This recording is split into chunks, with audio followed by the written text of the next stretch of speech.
안녕하세요. 함께 살아내기 심리상담사 김미경입니다. 한 주간도 몸과 마음 잘 지켜내셨나요? 요즘 이스라엘을 향한 하마스의 공격으로 많은 살상자가 나는 것을 보면서 전쟁의 참상은 참으로 듣고 보는 것만으로도 고통스러운데, 가족들이 인질로 끌려가거나 사망한 가족들의 고통은 너무 처절해서 가슴이 많이 아픕니다. 하루빨리 그 전쟁이 종식되었으면 하는 바람입니다. 그리고 중동 지역의 끊임없는 갈등이 우리 한반도에 영향이 미치지 않기를 간절히 기도해 봅니다. 오늘의 이야기는 샘 혼의 함부로 말하는 사람과 대화하는 법이란 책을 통해서요, 무례하고 상대방에게 함부로 대하는 사람들을 어떻게 상대해야 되는지를 알아보려고 해요. 못된 사람들은 주도권을 잡기 위해서 남들의 권리를 의도적으로 침해하고요, 치밀하고 지속적으로 깔보기와 조종 전략을 쓰죠. 못된 사람은 의도적으로 까다롭게 굴어서요, 전략적으로 상대방에게 불쾌감도 안겨주죠. 못된 사람은 윈윈이 아니라 혼자 승리하는 상황을 원하기 때문에 합당한 노력을 기울이지 않아요.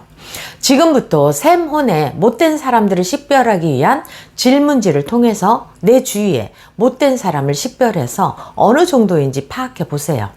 1에서 5까지 스펙트럼 중 어느 정도인지 점수를 체크해 보세요. 첫 번째, 상대가 언제 폭발할지 몰라 살얼음판 위를 걷듯 조심조심 말하고 행동하는가. 두 번째, 상대는 당신보다 우월한 듯 행동하는가, 당신을 무력한 사람처럼 대하는가. 세 번째, 상대는 무엇이든 잘못되면 남 탓을 하는가. 네 번째로는 상대는 다수 앞에서는 공손하다가 1대1 상황에서는 잔혹하게 변하는 지킬과 하이드 유형인가. 다섯 번째, 상대가 당신을 주눅들게 하는 위협적인 태도, 더 나아가 폭력적인 행동을 취하는가. 여섯 번째, 상대가 대화를 독점하는가. 자기 외엔 아무도 입을 열지 못하게 하는가. 일곱 번째, 상대가 경멸을 담은 호칭이나 욕설로 당신을 부르는가. 여덟 번째, 상대는 돈 문제, 식성, 여행 등에서 자기 마음대로 결정하려 하고 이의를 제기하면 공격하는가. 아홉 번째, 상대는 당신을 가족이나 친구로부터 떨어뜨려 놓으려 하는가. 당신이 남들과 시간을 보내려 하면 화를 내는가. 열 번째, 상대는 순교자인 척 하면서 당신에게 죄책감이나 책임감을 안겨주는가. 11번째, 상대는 당신이 제대로 대응하지 못할 것을 알고 공개적으로 싸움을 걸거나 비판하는가. 12번째, 관계를 끝내겠다고 위협하면 태도가 달라졌다가 얼마 후에 다시 본래대로 돌아오는가. 13번째, 상대의 행동을 정면으로 비판하면 방어적인 태도를 취하며 왜 자기를 괴롭히냐고 말하는가. 14번째, 약속을 깨고 말을 뒤집고 일을 망치는 등 사고를 쳐놓고는 그에 대해서 지적하면 당신이 과잉 반응한다고 비난하는가. 15번째, 그런 상대가 없을 때 당신은 행복한가.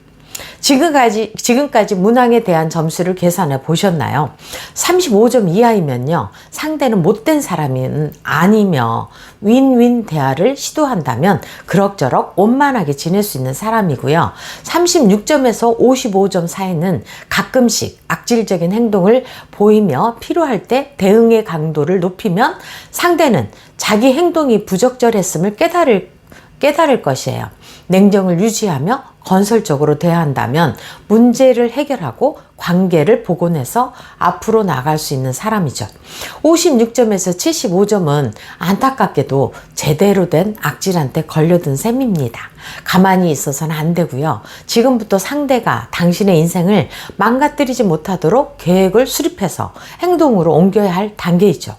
우리는 지금 일상생활에서 적당히 까칠하거나 까다로운 사람을 어떻게 다룰지에 대해서 말하는 게 아니에요.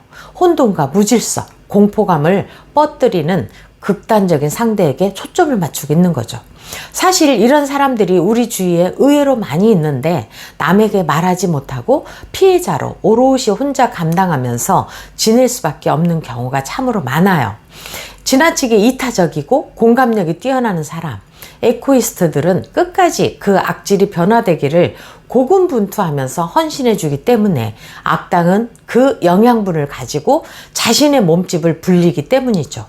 샘혼 작가는 이 괴물들이 괴롭히는 이유를 4가지로 들고 있어요.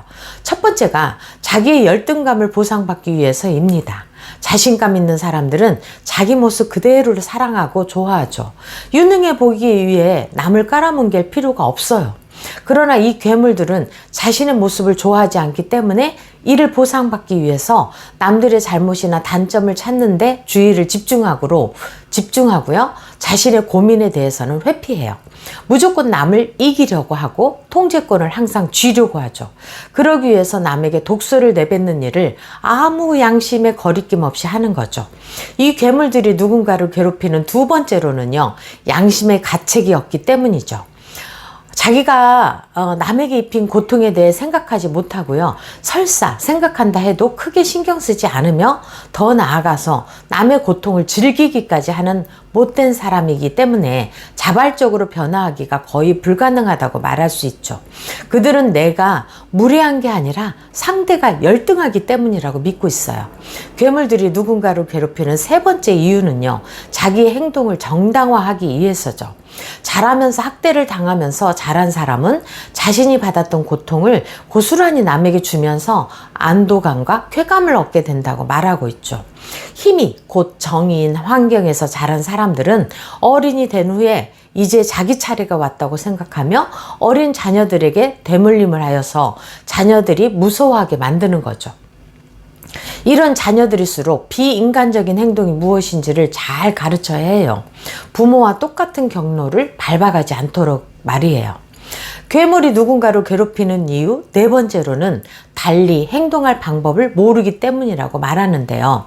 그래서 부모가 괴물인 가정에서 괴물이 되지 않고 건강하게 사는 모습을 계속적으로 보여주고 건전한 방식으로 사는 방법을 알려줘야 하죠. 이런 괴물들에게 맞서 당당하게 싸우기 위해서 작가 세몬이 제시하는 대화 방법은 이렇습니다. 첫 번째로 언어의 사무라이 되기입니다. 언어의 사무라이는 남들이 가하는 부당한 압력이나 심리적, 육체적 위험을 막아내기 위해서 해야 할 일이라고 합니다. 예를 들어서 이혼 후에 혼자 2 딸들을 키운 엄마가 고등학교 졸업식, 대학교 졸업식이 겹치자 할 수 없이 둘째 딸 졸업식에 가게 됐는데 첫째 딸 졸업식에 10년 만에 아버지가 나타나서는 그 만난 딸에게 말하기를 4년이라는 시간을 낭비했구나. 대체 정치학 학위를 받아서 뭐 한다는 거냐? 절대로 직장을 찾지 못할 테니 돈만 공중에 날려버린 셈이네 하면서 독서를 던지는 아버지에게 그 딸은 천천히 그러나 힘을 주어서 말했어요. 아빠, 그만하세요. 제가 어머니로 보이시나요? 저는 이 대학을 졸업한 것이 자랑스러워요. 그리고 정치학 학위를 받아서 기쁘고요. 저를 축하하러 오셨다면 환영이지만 그렇지 않다면 떠나주세요. 이 딸은 주도권을 잡았고 부당한 공격을 중단시키기 위한 말과 행동을 제대로 한 겁니다. 2번째로는 내용이 아닌 의도에 답하기입니다. 못된 사람은 우리를 시험해서 어떤 식으로든 반응을 이끌어내려고 합니다. 당신의 상황이나 기분을 망쳐놓고 당신이 부르르 떨며 화내는 모습을 보는 것, 그것은 악질적인 사람들이 권력을 확인하는 방법이죠. 누군가 당신을 깔보는 말을 던졌다면 방금 뭐라고 하셨죠? 라고 질문으로 치고 빠지는 언어적 공격을 한 사람에게 설명을 요구함으로써 당신을 당하기만 하는 역할에서 벗어나게 해줍니다. 3번째로는 당신을 주어로 말하는 데 익숙해져라 입니다. 예를 들어서 누군가 당신에게 농담을 가장한 욕설을 했을 때 그런 말은 별로 마음에 안 드는데요. 이런 말보다 그런 말은 당신에게나 해요. 이런 식으로 당신을 주어로 사용하면 공격과 화살을 상대에게 돌려버릴 수가 있어요.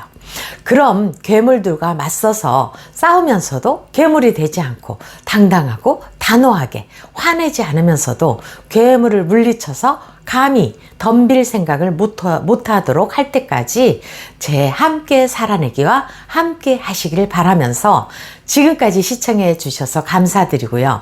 함께 살아내기 김미경이었습니다. 감사합니다.